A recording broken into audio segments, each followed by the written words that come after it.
After her younger sister died, her parents discarded her. She no longer held any value to them. So she chose to jump off a tall building, ending her life. But when she opened her eyes, why don't I feel any pain? Is this what death is supposed to feel like? That moment, a maid drew back the curtains, and bright sunlight shone on her face. Miss Selena, you're finally awake. Looking at the three people surrounding her, she took 3 seconds to accept a new reality. She had transmigrated into a book.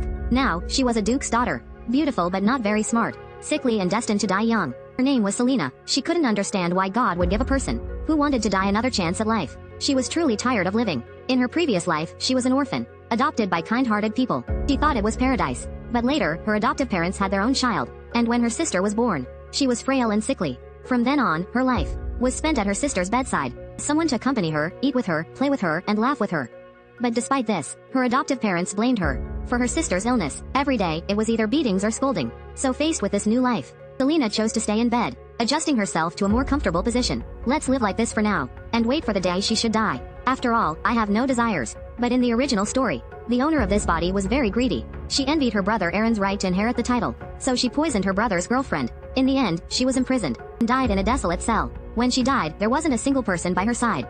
And this was the original owner's regret. She even appeared in a dream to the current Selena, thinking that she would now live using this body. She decided to fulfill the deceased's wish. Before dying, she would find 2 people willing to attend her future funeral. However, when she was well-fed and basking in the sun, it felt like too much trouble. Would she even remember who came to her funeral after death? Probably not. So, she decided to let it go. Suddenly, a noise in the distance caught her attention. The rustling sounds over there were so loud they kept her awake. So Selena crawled forward, curious to see who it was. When she arrived, she saw a man with flowing silver hair, sweating heavily, breathing hard. In her previous life, she was infamous for her bad temper.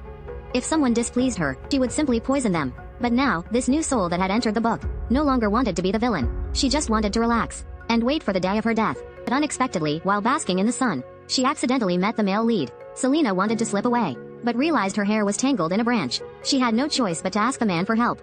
You over there. The name was on the tip of her tongue, but she couldn't remember what to call him. At that moment, the man saw her and greeted her, apologizing for not recognizing the lady of the house. With magnanimity, she replied that it didn't matter, but freeing her hair was the priority. The man paused for 3 seconds, then burst out laughing. He couldn't stop laughing. Inwardly, he thought, she seems very different from the rumors. Afterward, he crouched down, drawing closer to her. He carefully disentangled her hair, bit by bit from the branches. Watching her yawning lazily from the side, he found himself oddly entranced. Originally, he had heard she was spoiled and arrogant, and even aimed for the duke's position. To break up her brother and the princess, he constantly targeted the princess. But now it seemed, she wasn't that unlikable after all. At this moment, Selena opened her eyes. Seeing the man had finished, she politely thanked him. Suddenly, an idea struck her. She remembered in the original story, the male lead fell for the heroine in the winter of her 19th year. After the heroine Ariel broke up with her brother and was heartbroken, she fell in love with him. At this point, the male lead's feelings should only be that of friendly classmates. So why not make him her ally? Selena thought about the original owner's wish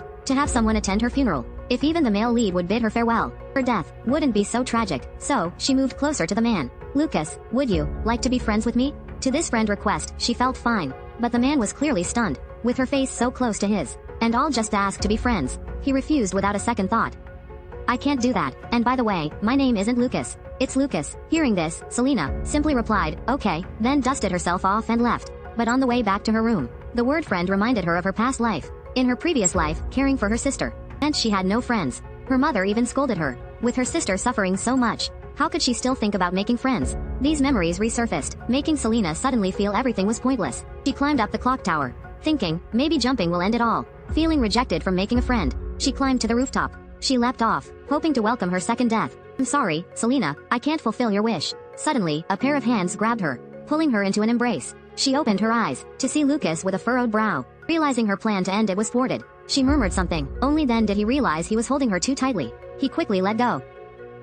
The two exchanged glances. Selena asked if he was following her, but he was more concerned. Why did you try to end your life? Was it because of my rejection? It was only then that she realized he misunderstood, but she couldn't blame him. After all, he was the male lead of a novel. Handsome and confident, there was nothing wrong with that. So, she explained it wasn't because of that.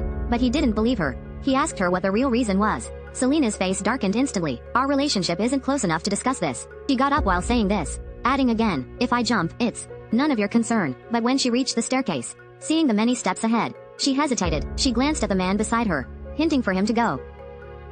But he misunderstood her intent. He lifted her in a princess carry. I'll take you back. If I left you, you might not get home until night. Though Selena didn't want to trouble him, She also didn't want the trouble of walking down herself. And so, she actually fell asleep in Lucas's arms. It was quite a coincidence that he had saved her in the nick of time. His sixth sense, relying on his sharp intuition, he sensed something unique in her, a kind of exhaustion with life. She was tired of living and wanted to die. After carrying her back to her room and learning of everything, the Duke's family was heartbroken. Even though Selena was a notorious villain, her parents cherished her deeply, and her brother was extremely protective. No matter how much she bullied his girlfriend, her brother never once complained. After a while, Selena woke up, and the doctor asked her, "Why do you want to die?" Loving parents, a doting brother, and born into a Duke's family. Yet she attempted to end her life by jumping. Everyone was baffled by her actions. She simply felt fed up with everything. Selena's response made the doctor realize that she must be unwell. He explained seriously to the Duke's family that when the lady fell from the stairs earlier, she lost her memory and suffered a mental affliction. Now, she's an empty shell, feeling life isn't worth living. There's no cure for this. All they could do was let it be and constantly watch over her. Otherwise, she might attempt suicide again. The Duke looked up at the sky at a 45-degree angle, trying to hold back his tears. Then, the old father made a request. "Lucas, please take care of my daughter." The man nodded symbolically. Aside from the Duke, her brother Aaron also entrusted his friend. "Though I want to stay by her side, I'm afraid my presence might only add to her suffering." Lucas patted his friend, assuring him. Lucas, who came from a poor baron's family, was only able to attend the academy thanks to the Duke's support. So, he had stayed by Aaron's side all these years. He saw very clearly Selena's jealousy, always comparing herself to her brother. She hated Aaron intensely. In the days that followed, she lived a life where even her sleep was constantly watched. But no one knew that she wasn't the original owner of this body. In her previous life, she had been a tool for her sickly sister. She wanted to die, and now she was trapped in a novel. She still wanted to die. And yet, she was saved? Lying on the bed, she sighed. So boring. No phone, no computer, no tablet, no novels here. I shouldn't have failed. Never mind, I'll find another chance eventually. Just then, a small golden-haired boy caught her attention. In the original story, the original owner, full of sins, was eventually sent to prison by the male lead and another male character. And this golden-haired boy was that other male character. Realizing this, Selena couldn't sleep, afraid he might sneak up on her. Though she sought death, she preferred a painless one. Unbeknownst to her, the golden-haired boy was indeed staring at her expressionlessly. Every day he opened his eyes, he faced beatings. Abandoned by his parents, he could only survive as a little beggar. Then the girl appeared. "You're beautiful. Want to come with me?" The girl was like a ray of light, making him believe he had found a safe haven. Could I actually survive? He decided he'd never let go of her hand, even in death. But his illusion was shattered. Girl's angelic face hid a terrible personality. She brought him back, only to treat him like a dog to vent her anger on. Every time her brother received praise, she'd vent her frustration on him. Boy didn't understand. In the beginning, she had smiled at him. "From now on, you must only listen to me. Wherever I go, you must follow." But even so, Aiden never resented her. "If it weren't for Miss, I would have surely frozen to death by the roadside. Just hold on. At least here, I have a place of my own." Until he turned 17, when he suddenly had a thought. Because of that thought, whenever he saw the amnesiac Miss again, he would get lost in thought. Her memory, did she truly remember nothing? So, do I still need to do it? But the man's secret thoughts were entirely unknown to her. He was still trapped in the misery of being watched every day. And Lucas visited every day, either staring at her, or accompanying her on walks. Selena was getting frustrated beyond measure. And on one of these walks, she unexpectedly ran into her brother, Aaron. Aaron cautiously, yet earnestly, greeted his sister, asking if she was feeling better. Seeing him like this, Selena couldn't help but criticize the original owner. How spoiled and willful she must have been, to leave her brother with such a deep shadow. But she decided to invite him for a walk. Aaron froze for 3 seconds. It was the first time his sister had spoken kindly to him. He agreed without a second thought. So, Selena dismissed the man following behind her, and walked shoulder to shoulder with Aaron, down a path lined with cherry blossoms. Though they shared a close family bond, the conversation was awkwardly limited to, "How are you?" "Fine, thank you. And you?" Then, suddenly, Selena said that she actually remembered a few things, like how she used to dislike her brother. She then bowed deeply to him. "I'm sorry for being so horrible to you before." "I'm sorry, brother. I sincerely apologize to you. And I'd like to ask you for one more thing." The usually spoiled and willful sister suddenly humbled herself to apologize. His first reaction was, "You're not planning to die again, are you?" Aaron deeply loved his sister, and yearned for her affection. When he couldn't get it, he would go along with her every whim. This made Selena look at him, and think of her former self before she entered the book. She wanted to tell him, "Let go of your expectations. Those who don't love you won't change, even in the end." But she didn't say that. Instead, she asked her brother if she could meet his girlfriend, the princess. She had wronged the princess in many ways before. She hoped to apologize in person. Selena's sudden change took everyone by surprise. After an illness and some memory loss, she could change her personality? With her brother accompanying her, she finally met the heroine of the novel. Princess Ariel was indeed beautiful. Standing with her brother, they looked like a perfect pair. Simply stunning. Selena bowed at a 90-degree angle. "I apologize for my previous rudeness. I promise I won't act that way again. In fact, I sincerely wish you both happiness." The princess was flustered, unsure of how to respond. At that moment, her brother discreetly held her hand, with a gaze full of love and trust in his sister, looking at her sincerely. The princess understood instantly. Thank you, Lady Selena. After this event, her brother and the princess got engaged. In the original story, they broke up before they could even hold the engagement ceremony. Lying on the bed, Selena sighed. So, you just have to apologize. And many problems can be solved. Since my brother's big day is coming up, I guess I'll delay my plans to die a bit longer. After all this time in the book, she still hadn't fully adapted. She was always ready to face death, as living was too much trouble for her. But thinking of the original owner's request, to have someone by her side when she died, and the kindness she felt from those here, she reluctantly decided to clean up the mess, apologizing where needed, distancing herself where necessary. The first person to distance herself from was the male lead, Lucas. Selena didn't like him, finding his gentlemanly demeanor fake. You should go out more, Lady Selena, and please understand my concern for you, lady. Yet beneath it, he was cunning. Taking care of her was just a job assigned by the Duke. No need to play the caring act. Every day, he'd gently remind her to sleep early, eat well, exercise regularly. Thinking about it, she said to Lucas, pretty ladies on walks always have someone on either side holding on to them. And these two, one was a future betrayer, and the other would lock her in prison, and watch her die in a cell of illness. But she didn't care. They wouldn't even have the chance to betray her, because she might succeed in dying first. However, hearing Lucas's warm words, she couldn't hold back any longer. You can leave now. Stop pretending to be the warm, caring man. I can see right through it, and it makes me very uncomfortable. With that, she took the golden-haired boy, and left without looking back. Watching her walk away, the man couldn't help but smile. She actually noticed? In truth, Lucas originally viewed Selena. He didn't feel much affection or care for her. His daily visits and concern were simply to reassure the Duke and his friend. He didn't expect her to be so sharp and realize that all his kindness was just an act. Though she had grown colder, she was now more interesting enough to catch my attention. After leaving Lucas, she went to have some dessert with her loyal puppy. She knew the man beside her had his own little schemes, but she still trusted Aiden more. At least he was simpler than Lucas. If you poked him a little, his emotions would show right away. And according to the novel, he was a diligent and kind person. It was probably the original owner who pushed him to the point of darkness. In fact, if it weren't for that incident, Aiden wouldn't have had that thought. He might have always admired the light in his life. Otherwise, when Selena ate a cake, and her expression changed slightly, he wouldn't have noticed. Miss, you suddenly look unwell. Is something wrong? The chocolate cake instantly trapped her in memories. In her past life, the only cake flavor she knew was chocolate. It was her sister's favorite, but she hated it, yet she still ate it, in hopes of earning her parents' love, to feel like family with them. But now, I hate chocolate cake. She finally said the words. Her loyal companion listened, and immediately offered her a strawberry-flavored one. Miss, I'll eat the chocolate cake. From now on, anything you dislike, just give it to me. I'll eat it. With his innocent and naive loyalty, how could this adorable guy ever, the innocent, loyal puppy, would blush whenever he saw Miss in her robe? Yet, deep down, he harbored dark thoughts, waiting for the right moment to finally end her life. Though she had taken him in, those hands that reached out to him were ones he never wanted to let go of. Even when she treated him like a punching bag, he was willing to endure it. But at 17, he suddenly realized this life of being beaten was no different from begging on the streets. And that day, young Master Aaron returned from the academy as the top graduate. Upon hearing the news, Miss was so furious she nearly tore off the roof. If you can't help me, don't just stand there and get in my way. Are you deaf now? Can't you hear anything? Pain no longer hurt him. Blood trickled down his cheek.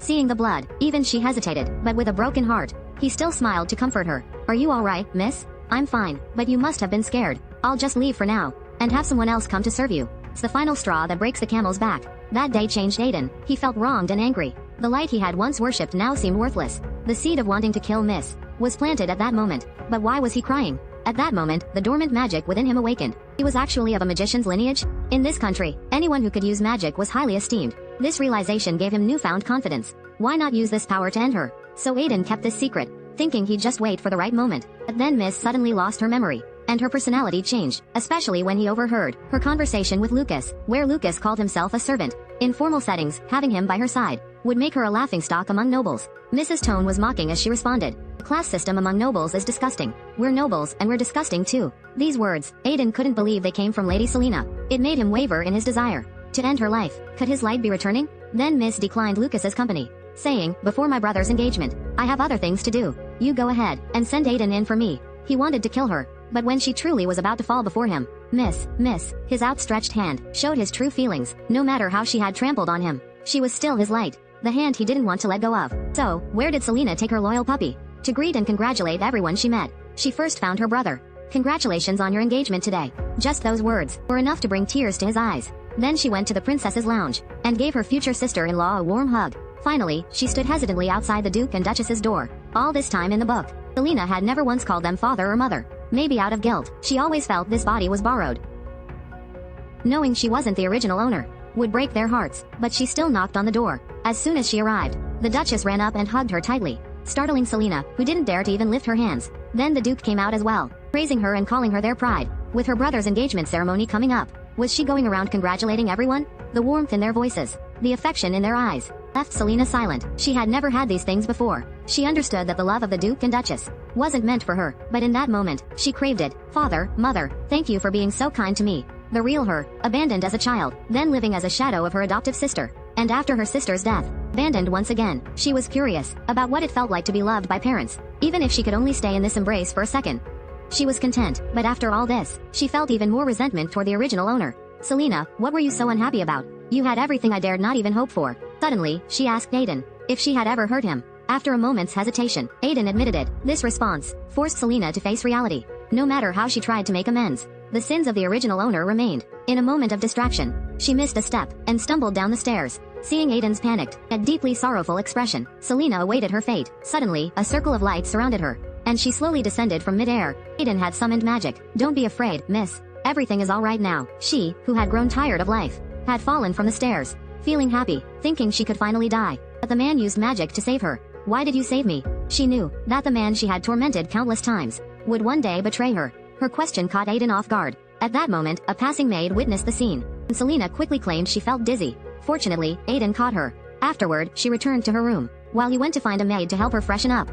On the way, like Selena, Aiden was filled with questions. He couldn't understand how someone so proud now seemed so filled with sorrow, constantly thinking of death. Why did I save her? After everything she put me through, wasn't I the one who wanted to kill her? Suddenly, the image of her falling replayed in his mind, and Aiden's heart had a revelation. No, the moment he saw her falling from the stairs, his heart had stopped with her. Ever since the day she extended her hand to him, whether past or future, he had never truly wished for her death. That's why, at 17, when the thought of killing her first crossed his mind, his tears had flowed, tears of impending loss. With this realization, Aiden ran to Mrs. Room. He wanted to ask her why she seemed so world-weary. He wanted to tell her that all he wanted was, but before he could speak, someone appeared behind him. The ceremony is about to start. I've come to escort you. Sharp-eyed Lucas noticed Aiden's silent frustration and sensed something was amiss. However, he sent Aiden to fetch a maid to help Selena with her attire, leaving him no chance to speak. Aiden stood silent for 3 seconds, holding back what he wanted to say and prepared to leave. But just then, Selena called him back, asking if he had something to say. But he denied it, watching his troubled figure retreating.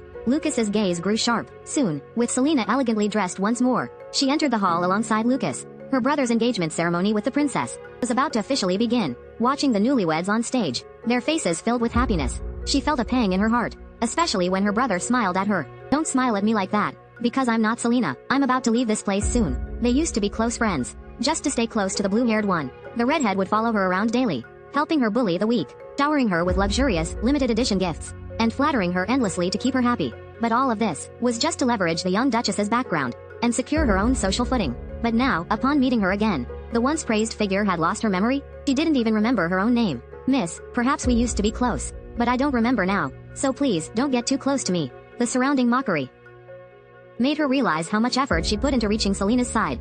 She couldn't lose her now. Suddenly, an idea struck her. She waved Aiden over. Get me a glass of lemonade. Then, she winked at Selena. In her mind, this woman was born wicked. Her memory loss was only temporary. If she could make her do something bad, maybe it would trigger her memories. At that moment, Aiden returned with the lemonade. She took it, then intentionally spilled it. Oh no, what am I going to do? My dress. Aiden immediately bowed and apologized. The redhead jabbed him hard, mocking him. What's your apology worth? Pathetic servant. If you're benefiting from Selena's favor, at least do your job properly. Her bullying was evident to all, yet no one stepped in. By this point, Selena's face had darkened, but she stayed silent until the redhead's insults went too far. Kneel down and apologize, or have you forgotten how to do it? Clearly, this wasn't the first time he had endured such humiliation. In the past, Aiden would just grit his teeth and bear it. But before he could finish his words, a hand reached for his arm. It was Selena. Her tone was gentle but firm. Stand up, Aiden. Her presence left the redhead flustered. This was not how she had planned it. After clearing her ears with a smirk, Selena proceeded to scold her, saying she was just causing trouble without reason. The redhead, now feeling abandoned, grabbed Selena's arms, insisting they were friends. Aiden is just a toy. I was only helping you regain your memory. But Selena brushed her hand off. Maybe we were friends once, but not anymore. Lucas, who had been quietly observing, smiled as he approached. When he was younger and getting beaten, she was the one who extended a hand, giving his body a home. Later, when he was forced to kneel and kiss feet in public, it was she who extended a hand, saying, stand up, Aiden, giving his heart a home. But with Lucas's arrival, the commotion ended. Miss, you should rest. you don't look well. He eased the tense atmosphere. But before leaving, observant Selena didn't forget to bring Aiden along. Looking at her extended hand, Aiden understood. He could, and didn't want to let go. No matter what happened, no matter past or future, she would always be his master. This moment, Selena said, since I'm your master, you don't have to listen to anyone else. Aiden smiled warmly, explaining that a noble's request was not something he could refuse. He put on an indifferent expression. In the entire empire, besides the royal family and her family, wasn't she the top authority? How could her people be treated as tools by others? With that, she decided to put on a show, shrugging and joking to entertain the crowd. The room fell silent for 3 seconds. At first, no one understood her meaning. Then they erupted in laughter. Selena had shown the crowd her power. Her rule was the rule. If she wanted them to laugh, they had to laugh. Unfortunately for the redhead, she was left fuming, clenching her teeth, and abandoned by her father in the hall. But after the engagement ceremony, Selena found herself trapped in endless nightmares. In her dreams, the original Selena wept bitterly, as if saying something, but Selena couldn't make out a word. She was confused, despite all the wrongs done by the original. Why was she sad? Why was she crying? To her surprise, the woman only cried harder at these words. Selena murmured, once I clear up this mess, I'll soon join you where you are. Later, she requested a leave from the Duke and Duchess. Taking Lucas along, she planned to leave, and find a suitable place to end things. While the maid looked worried, Aiden's expression was even more complex. This did not escape the sharp eye of Lucas. He leaned in close to Aiden. Control your expressions, if you don't want others to sense your feelings. Aiden's face instantly flushed. He couldn't admit it.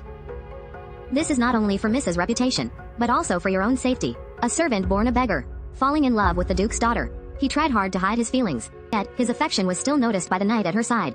The knight warned Aiden to stop displaying his attachment. Having his feelings exposed left Aiden heartbroken. He wasn't afraid of ridicule, but if she looked at him with disgust, no, I can't, I have to stop. Meanwhile, Selena rode in a carriage to the busiest street. She got out, standing amidst the crowd, feeling nauseous. Quick, Lucas, take me somewhere else. Later, sitting alone under a large tree, she finally felt her nausea subside. Thinking carefully, she realized she'd never traveled before. She hadn't expected crowds would make her dizzy. Suddenly, a hand reached over. The cool touch of a handkerchief startled her. She saw Lucas crouched down, applying ice to her face. He thought she had heat stroke. But more than that, Selena noticed a detail. You've been calling me by my name directly. Isn't that a bit improper? Selena had actually noticed this long ago, ever since she teased him about pretending to be considerate. He'd seemed to let his guard down. He no longer acted so reserved with her. But that shouldn't mean overstepping boundaries. He could call her brother's name directly, because they were good friends. Now he was treating her like a friend too. Suddenly Selena thought, friend? Could it be he wanted to be her friend? So she asked directly, do you want to be friends with me?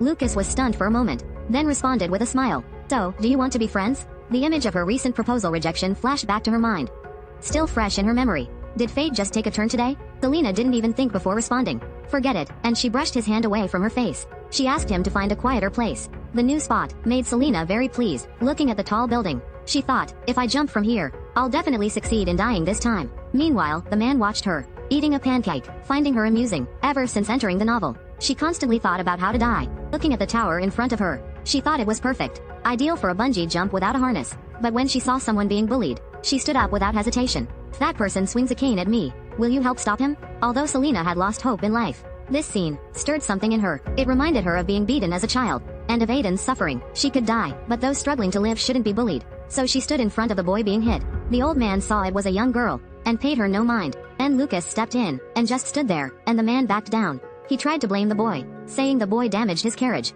Bystanders scoffed at his lies, knowing full well the truth. The old man's carriage was taking up the small pathway, causing trouble for the kids. Selena grabbed his cane, snapped it in two, with a swift move against her thigh, then casually remarked, go ahead, call the police. I'll tell them you hit my knee with your cane. Lucas was amazed. This woman really knew how to hustle. She was so calm and composed, while twisting the story in her favor. If men can act like this to others, why shouldn't she do the same? With the crowd backing her up, the old man panicked and ran off. Still, he muttered a threat. You'll regret this. Before leaving, Selena crouched down and comforted the boy. There are a lot of strange people in this world, so be careful out there. But ever observant Lucas noticed her knee seemed injured. Doesn't that hurt? You should have asked for my help. Yet you went and hurt yourself instead. Selena admitted she got carried away, and asked Lucas to take her home. She was exhausted. Just behind them, the troublemakers were approaching fast. Lucas, being sharp, had noticed them from the start. Before we head home, I'll handle those rats over there. Then he stepped in front of Selena, taking out his coin purse. This is all the money I have. Take it and let us pass quietly. With Selena beside him, he preferred avoiding a fight.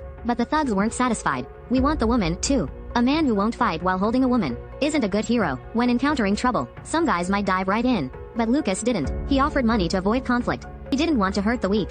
But the thugs disagreed. Not only did they want money, they wanted her, too. Lucas grinned, pleased to show off in front of her. but Selena stopped him, reminding him things might escalate. She reminded him that if things got out of hand, her parents wouldn't let her go out again. Reluctantly, he backed off. But seeing him ease up, the thugs grew bolder and began shouting and rushing toward them. Lucas didn't panic at all. With Selena in his arms, he dodged effortlessly again and again. Poor Selena, though, he was holding her so tightly, she could barely breathe. So, during a brief pause, she asked, "Does it have to be this close?" Seeing her discomfort, Lucas suggested that instead of holding onto him with both hands, she could reach forward and grip his jacket. But I just had to add, with that outfit of his, is there anything to hold onto? But to get rid of the thugs quickly and not cause trouble, Selena reluctantly complied. Feeling her obedience, Lucas looked down, his eyes full of hidden amusement. Under the light at this moment, they seemed perfectly in sync. Then, facing the advancing group, Lucas swiftly took care of the fight. Afterward, looking at the woman trembling in his arms, her face was scrunched up like a little bun in tension, which was kind of adorable. Lucas couldn't resist pulling her closer.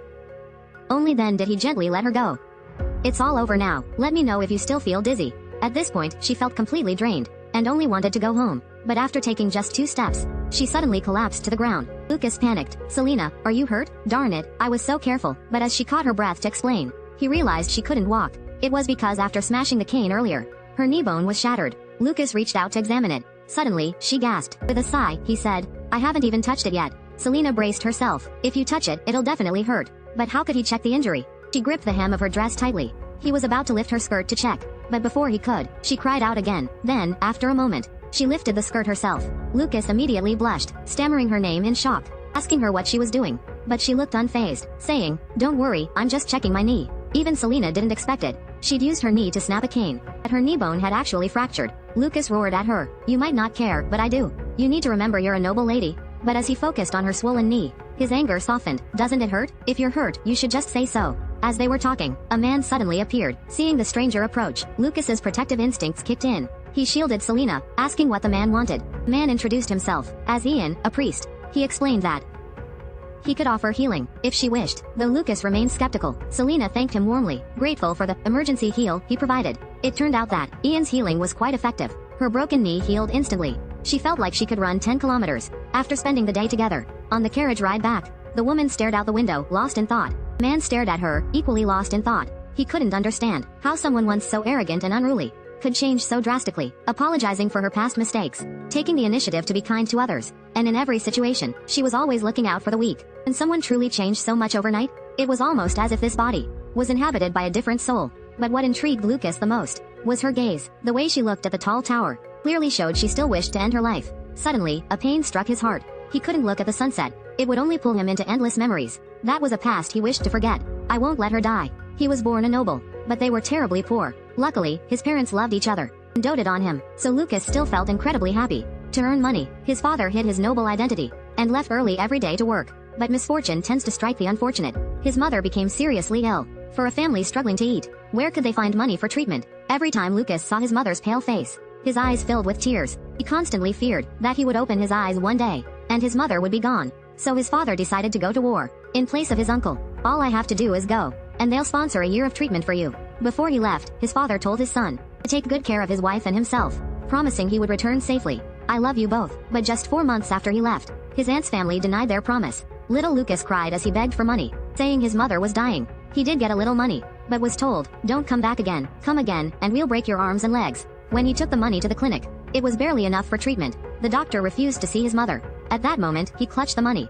and thought, "No one cares about my mom. I need to go home quickly. I have to take care of her." But when he returned, in the dim room, his mother was holding on with her last breath to wait for him. In her precious son's calls, she opened her heavy eyelids. She reached out, wanting to touch his face, but as her hand gently touched him, she began coughing up blood. In the end, she closed her eyes forever in her son's anguished cries. At that moment, outside, the sunset fell. His mother was gone. His father was missing. At just 10 years old, he couldn't afford a coffin. All he could do was lay his beloved mother on a straw mat. As he stared at the cold gravestone, his eyes lost their light. From that day, he became hollow. Even after he grew up, Lucas became the Empire's mightiest knight. Killing became as casual as eating. But his weakness was almost laughable and sad. The sight of a sunset filled him with unbearable pain. Still, he was fortunate. Aiden met Miss Selena. He found a true friend. But a day without seeing her drove him crazy. The sun is about to set. Why isn't Miss Selena back yet? He completely forgot his promise to himself to stop loving her. "You two have no future. I can't bear her finding out and despising me." But his longing was too strong. Hearing the sound of the carriage, it was Miss Selena. He immediately tossed his tasks to a maid and hurried to greet her return. But the butler got there first. and it turned out it wasn't her carriage. An elderly man with glasses stepped out. Aiden was starstruck, noticing the silver insignia on his chest and the blue uniform. His friends gasped, "Is he a royal magician?" As the elder passed by Aiden, he also noticed Aiden's presence. With one look, he could sense the boy's latent magic. Flashing a grin at Aiden, he greeted him politely, but as he turned away, he gave a meaningful glance back. Great potential, a true diamond in the rough. Watching them leave, Aiden's eyes were full of admiration. When his magic awakened, and he realized he could control it, he thought of joining the Mage Tower to see if they'd accept him. But he doubted his abilities, and thought his magic might be insignificant, so he kept it a secret. Later that night, in bed, thinking of the encounter, he couldn't sleep. He tossed and turned, his mind filled with thoughts of mages and the elder wizard. He also noticed a younger man with glasses. He looked like a commoner, just like him. This realization sparked hope. Maybe he could join too. But it was fleeting. Servants and commoners aren't the same. Looking at his servant's uniform, "He's not like me." He got out of bed, opened the window, and looked at the full moon. For the first time, Aiden wondered about his origins. Could magic come from the moon? Then why'd I have this power?